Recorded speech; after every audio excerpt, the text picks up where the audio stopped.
ಲೋಕೋಪಯೋಗಿ ಸಚಿವರ ಬಗ್ಗೆ ಅವಹೇಳನಕಾರಿ ಪೋಸ್ಟ್ ಅನ್ನು ಬಿಡಲಾಗಿತ್ತು. ಸತೀಶ್ ಜಾರಕಿಹೊಳಿ 1980 ದಶಕದಲ್ಲಿ ಜೈಲಿನಲ್ಲಿ ಬಿದ್ದಿದ್ದರು. ರಾಜ್ಯದ ಅತಿ ದೊಡ್ಡ ಇಲಾಖೆ ಅಂದ್ರೆ ಅದು ಲೋಕೋಪಯೋಗಿ ಇಲಾಖೆ. ಅಂತಹ ಸಚಿವರು ಸತೀಶ್ ಜಾರಕಿಹೊಳಿ 1980 ಮತ್ತು 90ರ ದಶಕದಲ್ಲಿ ಜೈಲಿನಲ್ಲಿ ಬಿದ್ದಿದ್ದರು. ಜಾಮೀನು ಕೊಡಿಸಿ ಹೊರಗೆ ತಂದಿದ್ದು ಕತ್ತಿ ಕುಟುಂಬ. ಕತ್ತಿ ಕುಟುಂಬವೇ ಇಲ್ಲದಿದ್ದರೆ ಸಾಹುಕಾರ್ ಇಷ್ಟೊಂದು ಬೆಳೀತಿರ್ಲಿಲ್ಲ. ಯಾವತ್ತೂ ಕತ್ತಿ ಕುಟುಂಬ ಜಾತಿ ಧರ್ಮದ ರಾಜಕೀಯ ಮಾಡಲಿಲ್ಲ. ಅಧಿಕಾರ ತಮ್ಮದೇ ಇರಬೇಕು ಎಂಬ ದುರಾಸೆ ಕತ್ತಿಗೆ ಇರಲಿಲ್ಲ. ನನ್ನ ಮಾತೆ ನಡಿಬೇಕು ಎಂಬ ದುರಾಸೆ ಕತ್ತಿಗೆ ಇರಲಿಲ್ಲ. ಜಾರಕಿಹೊಳಿಯರದ್ದು ನಂಬಿಸಿ ಕುತ್ತಿಗೆ ಕುಯ್ಯುವಂತಹ ಬುದ್ಧಿ. ಲೋಕೋಪಯೋಗಿ ಸಚಿವರ ವಿರುದ್ಧ ಅವಹೇಳನಕಾರಿ ಪೋಸ್ಟು. ಅನಾಮಿಕನ ವಿರುದ್ಧ ಅಂಕಲಗಿ ಠಾಣೆಯಲ್ಲಿ ಪ್ರಕರಣ ದಾಖಲಾಗಿದೆ. 1980 ಅಥವಾ 90ರಲ್ಲಿ ಜೈಲಲ್ಲಿ ಬಿದ್ದಿದ್ರೋ ಕೋಣೆಯಲ್ಲಿ ಬಿದ್ದಿದ್ರೋ ನಿಮಗೆ ಹಂಗೆ ಹೇಳಬೇಕು ಅನ್ನೋ ತೀಟೆ ಇದ್ರೆ ಸತೀಶ್ ಜಾರಕಿಹೊಳಿ ನಂಬರು ಊರುಬಾಗಲು ಗೂಗಲಲ್ಲಿ ಸರ್ಚ್ ಮಾಡಿದ್ರೆ ಸಿಗುತ್ತೆ.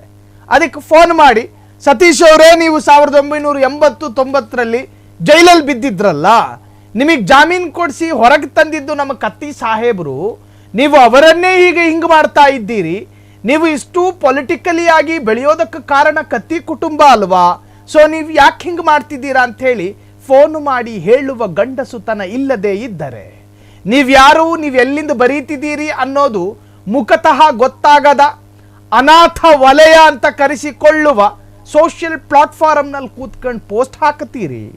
ಅದನ್ನು ನೋಡ್ಕೊಂಡು ನಮ್ಮಿನ ರಾಜ್ಯದ ಕಾನೂನು ಸುವ್ಯವಸ್ಥೆ ಸುಮ್ಮನೆ ಕೂತ್ಕೋಬೇಕು.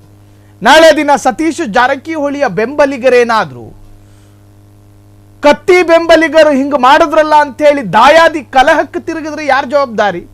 ರಾಜ್ಯ ಮೊದಲೇ ಹೊತ್ಕೊಂಡು ಉರಿತಾ ಇದೆ ರಾಜಕಾರಣಿಗಳ ಕಾರಣಗಳಿಂದ. ಒಂದು ಗಲಭೆ ನಡೆದ್ರೆ ರಾಜಕಾರಣಿಗಳು ಒಂದು ತರಹದ ಸ್ಟೇಟ್ಮೆಂಟ್ ಕೊಟ್ಟಾಗ ಮತ್ತೊಂದು ಸಮುದಾಯ ಕೆರಳಿ ಇನ್ನೊಂದು ಸಮುದಾಯದ ವಿರುದ್ಧ ಕತ್ತಿ ಮಸಿಯೋದು. ಈಗ ನೋಡಿ, ಸತೀಶ್ ಜಾರಕಿಹೊಳಿಯವರು ಈ ಹಿಂದೆ ಅದು ಯಾವ ಆಧಾರ ಇಟ್ಕೊಂಡು ಆತ ಬರೆದಿದ್ನೋ ಗೊತ್ತಿಲ್ಲ. ನೋಡಿ, ಆ ಪೋಸ್ಟನ್ನು, ಆ ದೂರು ಈಗ ದಾಖಲಾಗಿರ್ತಕ್ಕಂತಹ ಪ್ರತಿಯನ್ನು ಸ್ಕ್ರೀನ್ ಮೇಲೆ ಹಾಕಿದ್ದೀವಿ. ಸೊ ಸತೀಶ್ ಜಾರಕಿಹೊಳಿ 1980 ಮತ್ತು 90ರ ಸಂದರ್ಭದಲ್ಲಿ ಜೈಲಲ್ಲಿದ್ರು. ಕತ್ತಿ ಕುಟುಂಬ ಅವರನ್ನ ಹೊರಗೆ ತಂತು. ಅವರನ್ನ ರಾಜಕೀಯವಾಗಿ ಬೆಳೆಸಿದ್ದು ಕತ್ತಿ ಕುಟುಂಬ. ಕತ್ತಿನೇ ಬೆಳೆಸಲಿ, ಬೇರೆಯವರೇ ಬೆಳೆಸಲಿ, ಅದನ್ನ ಹೇಳಬೇಕಾದ ರೀತಿ ರಿವಾಜುಗಳಿದ್ದಾವೆ.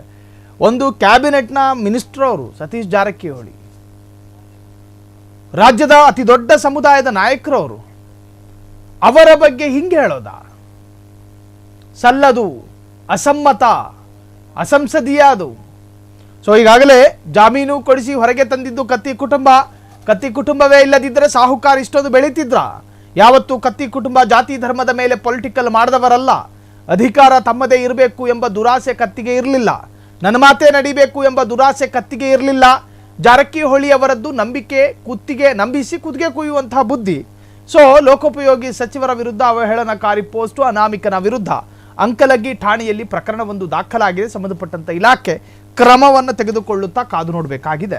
ಕ್ಷಣ ಕ್ಷಣದ ಸುದ್ದಿಗಳಿಗಾಗಿ ಫ್ರೀಡಂ ಟಿವಿ ಸಬ್ಸ್ಕ್ರೈಬ್ ಮಾಡಿ, ಲೈಕ್ ಮಾಡಿ ಹಾಗೂ ಫಾಲೋ ಮಾಡಿ. ಹೊಸ ಸುದ್ದಿಗಳ ನೋಟಿಫಿಕೇಶನ್ಗಾಗಿ ಬೆಲ್ ಐಕಾನ್ ಮೇಲೆ ಕ್ಲಿಕ್ ಮಾಡಿ.